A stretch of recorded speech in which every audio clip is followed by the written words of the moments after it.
최근에 김옥겸 목사님이 저한테 그런 말을 했어요.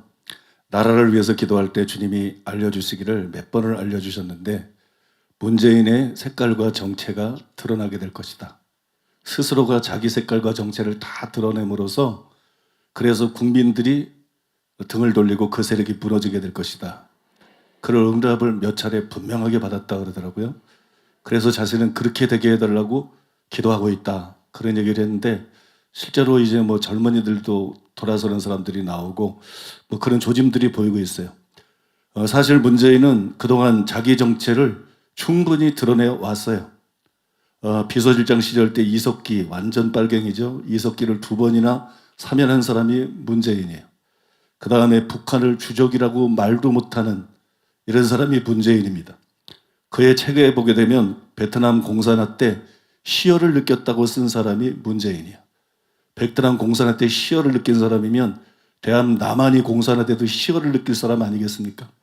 그 다음에 여러분 공산주의자들의 전략으로 학자들을 통해서 분명히 드러나 있는 동성애 차별금지법을 제정하라고 혈안이 되어 있는 사람입니다. 그 다음에 여러분도 아는 것처럼 국정원장들을 줄줄이 감옥에 보내고 결국은 북한이 그토록 원하는 국정원을 해체시킨 그 김정은의 수건을 이루어준 사람이 문재인이에요.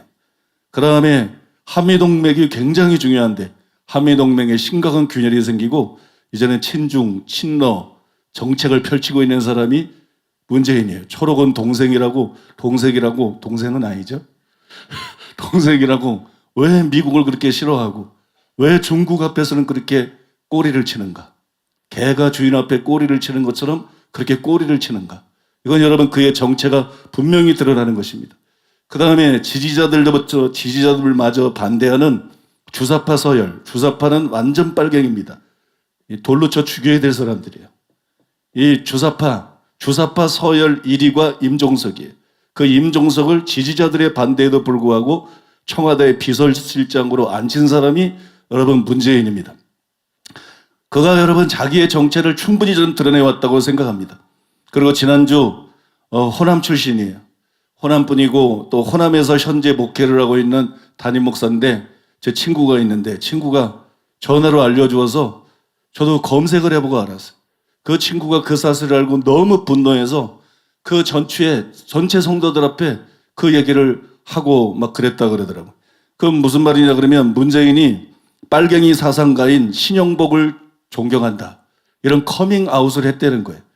이게 여러분 김문수 전 지사가 페이스북에 2월 13일 날 올린 글인데 굉장히 여러분 심각한 내용입니다. 먼저 그 부분부터 여러분들에게 읽어드리겠습니다. 문재인, 신영복 존경한다. 문재인 대통령이 평창올림픽 개회식 리셉션에서 북한 김영남과 아베 총리 등 세계 각국 대표단에게 기념사를 하면서 김일성의 지시를 받고 그 공작금으로 대한민국을 전복시키려다 20년 진역을 살았던 한국의 사상가 신영복을 존경한다고 커밍아웃 했습니다. 문재인 대통령은 청와대에서 김영남, 김영정과 사진 찍을 때도 신영복이 쓴 글씨를 배경으로 했습니다. 문재인 대통령이 신영복 추도사를 하면서도 그를 존경한다고 했습니다. 저는 신영복을 잘 압니다. 저의 대학 운동권 11년 선배로서 신영복이 20년 동안이나 장기수로 갇혀있는 동안에 저는 입학하고 제적을 2번이나 당하면서 신영복 선배가 활동했던 통일혁명당 이야기를 많이 들었으니까요. 통일혁명당 사건은 1968년 적발된 지하혁명당 사건으로 50명이 구속되고 김종태 등 3명은 사형되었습니다. 통일혁명당은 김종태가 월북해 김일성을 4차례나 만나면서 조선민주주의인민공화국의 지령과 자금을 받고 결성된 지하혁명 조직이었습니다. 사형된 주범 김종태, 김진락, 이문규는 월북해 조선노동당에 입당했고 당원인 이진영, 오병헌은 1968년 4월 20일 월북해 교육을 받던 중 1968년 6월 말 통역당 사건이 터지자 북한에 머무르며 통일혁명당의 소리라는 방송을 계속했습니다. 신영복은 서울대학교 경제학과를 졸업한 후 육군사관학교에서 교관을 하였고 구속되어 무기징역을 받았습니다. 한명숙 전 국무총리의 남편 박성준은 15년형을 받았습니다. 김종태가 사형되자 김일성은 그에게 영웅칭호를 수여하고 해주 사범학교를 김종태 사범학교로 개칭했습니다. 신용복은 사상전향을 하여 20년 만인 1988년 석방됐습니다. 그러나 월간 말 인터뷰에서 신용복은 전향서는 썼지만 사상을 바꾼다거나 동지를 배신하는 일을 하지 않았으며 통역당에 가담한 것은 양심의 명령 때문이었고 향후로도 양심에 따라 통역당 가담 때와 비슷한 생각으로 활동하겠다고 밝힌 바 있습니다. 문재인 대통령이 존경하는 한국의 사상과 신용복의 사상은 주체사상, 김일성 사상입니다. 북한 김영남과 아베 총리 등 세계 정상급 대표단이 참석하는 올림픽 공식 리셉션 기념사에서 대한민국 문재인 대통령이 김일성 사상가를 존경한다고 커밍아웃했으니 이 일을 어떻게 해야 할지 잠이 오지 않습니다. 여러분, 저는 지난주 목요일 3.1절 국민대회 준비 모임에 초청을 받아서 참석을 했습니다. 거기에 약 500여 명의 지도자들이 모였는데 거기에서 여러분 김민수 전 지사가 나와서 자신의 서울대 선배였던 신영복이 통일혁명당, 이건 완전히 빨갱이 조직이죠. 김일성의 지령을 받고 그 후에도 북한에 넘어간 사람들이 거기서 김일성 비호하에 방송을 하는, 이건 완전히 빨갱이 집단인데 이 통일혁명당 사건으로 인해서 신영복은 1심에서 사형을 선고받았어요. 2심에서도 사형을 선고받고 3심에서 무기징역 선고받아서 20년 동안 복역하다가 전향서를 쓰고 나왔는데 나중에 인터뷰할 때 자기는 전향하지 않았다. 자기는 통일혁명당 그 빨갱이 사건에 그 국가를 전복시키기 위한 빨갱이, 남한을 적화시키기 위한 빨갱이 사건에 양심을 따라 동참했다. 그리고 그 정신으로 여전히 활동하고 살아갈 것이다. 여러분, 전 대통령이라고 부르시잖아요. 문재인이 이런 빨갱이를 존경한다 그런 거예요. 여러분 공개적으로 평창 올림픽에서 이 빨갱이를 자기는 존경한다 그렇게 말한 거예요. 여러분들이 TV에서 자주 보는 처음처럼이라는 소주의 이름이 신영복의 작품이라는 걸 아세요? 얼마나 나라가 지금 붉은 물결에 휩쓸리고 있는지 아십니까? 그게 여러분 신영복의 작품이에요. 그것뿐만이 아니에요. 잘 들으세요. 더불어민주당의 더불어라는 이름이 신영복이 지은 겁니다. 더불어민주당 그 더불어는 우리하고 더불어서가 아니에요. 저 북한하고 더불어서예요. 여러분, 그거를 신영복이 지은 거예요. 이거를 제가 그냥 말하는 게 아니라 문재인이 실제로 여러분 시인한 사실이에요. 문재인이 한 신문 기사와의 말에서 뭐라고 말했느냐. 신 선생은 더불어민주당에 더불어라는 당명을 주고 가셨다. 선생의 더불어숲에서 온 말이 바로 더불어민주당이다. 이런 말이다. 이런 이름이다. 그렇게 여러분 실제로 시인한 말이에요. 그러니까 여러분 더불어민주당이 어떤 당인지 호남이나 영남이나 이걸 떠나서 여러분 두 눈 똑바로 뜨고 정신 차리고 지금 어떤 일이 벌어지고 있는지를 여러분들이 바로 알아야 돼요. 더불어민주당의 이름을 빨갱이가 지은 것이고 빨갱이 사상가가 지은 것이고 그 다음에 여러분 더불어민주당의 비례대표인 누가 있어요? 비례대표 국회의원에 임수경이 있어요. 탈북자들 보고 변절자 새끼라고 욕을 했으면 여러분 그게 북한 편이지 한국 편입니까? 그 임수경이가 더불어민주당의 국회의원, 더불어민주당의 비례대표 국회의원으로 버젓이 있는데 왜 가만히 있는 거예요? 그 국회의원들은. 더불어민주당 국회의원들은 왜 가만히 있는 거예요? 여러분 똑같거나 비슷한 인간들이니까 가만히 있는 것이지 그 여러분 왜 가만히 있는 거예요? 신영복을 존경한다는 속이 새빨간 사람들은 문재인 하나가 아닙니다. 신영복의 일주기 추도식에 누가 모였는지 아십니까?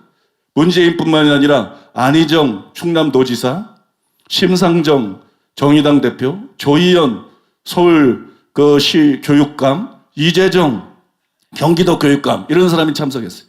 2주기 추도식에는 누가 참석했냐면 안희정 충남지사, 정의당 이정미 대표는 물론이고 여러분 박원순 서울시장도 거기에 참석을 했어요. 이 세력이 어떤 세력인가를 여러분들이 분명히 봐야 돼요. 빨갱이 사상가의 추도식에 참석해서 애도하고 그를 존경한다고 말하는 이 사람들의 정체가 무엇인지는 제가 말을 안 해도 여러분들이 바보가 아닌 이상 누구나 여러분 제대로 추측하고 알 수 있는 거 아니겠어요? 그러니까 여러분 지금 문재인 하나가 문제가 아니에요.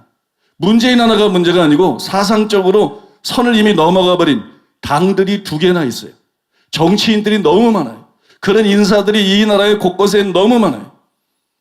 오래전에 제가 나라를 위해서 기도할 때 하나님이 꿈을 한 가지 꾸게 해주셨는데 전국에 100m 간격으로 거리마다 북한이 내려와서 이 나라를 북한의 군대가 내려와서 이 나라를 해방시켜 주시기 원하는 빨갱이들이 50m 간격으로 서 있더라고. 50m 간격. 전국에. 그래서 그들이 수군거리고 말하는 거예요. 언제 북한에서 저 인민군이 내려와서 우리나라를 해방시켜 줄까? 그날을 기다린다. 우린 그때 동참하겠다. 우린 그걸 원한다. 그리고 내가 지나가니까 그 사람들이 날 보고 뭐라 그래요? 저놈은 반동부자 1순위다. 저는 그날이 오면 제일 먼저 죽여야 될 놈이다. 그게 여러분 돼요. 나중에 여러분 진짜 적화되면 어느 교회 다녀서 기독교인이라는 것만으로도 끝이에요. 이미 2천만 죽인다 그랬는데 여러분 기독교인 그중에 얼마든지 그 안에 들어가 있는 거예요.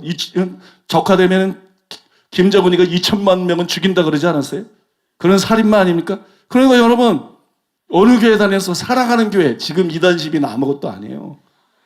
뭐 사랑하는 교회 다녀? 거기 이단 아니야? 그건 아무것도 아니에요. 그때 여러분 정말 죽어요. 정말 죽어요. 사랑하는 교회 다닌다고? 변승욱 그 새끼가 목회한 그 교회 말이야? 여러분 우린 다 죽어요. 어떤 사람들은 왜 목사님은 저런 얘기를 하시나? 난 죽기 싫어서 그러는 거래요. 죽기 싫어서. 나는 정치 얘기를 하는 게 아니고 난 죽기 싫어. 난 죽기 싫어요. 난 죽기 싫어요. 난 내 자녀들이 그런 세력들에게 죽는 거 싫어요. 나는 교인들이 죽는 거 싫어요. 나는 한국교회가 붕괴되는 거 싫어요. 그래서 얘기하는 거예요. 그래서 얘기하는 거예요. 나는 여러분 지난 모임에 참석해서 참 처음으로 그런 걸 느껴본 것 같아요. 야, 3.1운동 때 많은 사람이 목숨을 잃었는데 왜 죽는지 알겠다. 나도 그런 생각이 들더라고. 한번 나라를 위해서 죽으려면 죽자. 때늦게 나중에 개죽음 당하지 말고 나라를 위해서 지금 목숨이 필요하다면 그냥 내가 죽자. 내가 죽자. 그런 생각이 여러분 실제로 여러분 들더라고요. 지금 나라가 이렇게 심각한 상황이라는 걸 여러분들이 분명히 아셔야 되고 그 다음에 여러분 그래서 우리는 기도도 해야 되지만 기도만 하고 있으면 안 돼. 이제는 행동하고 움직여야 돼. 행동하고 움직여야 돼. 그래서 여러분들이 1000만 명 서명운동 반드시 동참해 주시고 그 다음에 3월 1일 한국교회하고 시민단체가 연합해서 총걸기에서 일어나는 구국의 결단으로 보이는 이 태극기 집회 여러분들이 반드시 참석해 주시기 바랍니다. 나는 아직까지 말만 했지 용감하게 말만 했지 그런 때가 나는 아니라고 생각해서 한 번도 무슨 집회에 참석해 본 적이 없어요. 근데 이번에는 나는 자식들 데리고 전부 참석하려고 그래. 나부터 자식들 데리고 전부 참석하려고 지교회도 싹 올라오고 성도들도 싹 올라오고 막 이것 때문에 나 시험 들어서 이 교회 못 나겠다. 나가. 괜찮아. 야, 나라가하게 생겼는데 내가 너들 그거 정신없는 것들 내가 비유맞추게 생겼냐? 그건 나가도 좋으니까 지금 교회가 뭐 몇 명이 줄어들고 뭐 늘고 이게 문제가 아니에요. 나라를 살려야 되는 거지. 나라를 살리고 한국교회를 살리는 게 중요한 것이지 여러분 뭐 그런 게 중요한 거 아니에요. 그래서 여러분들 전부 참석해 주시기를 바랍니다.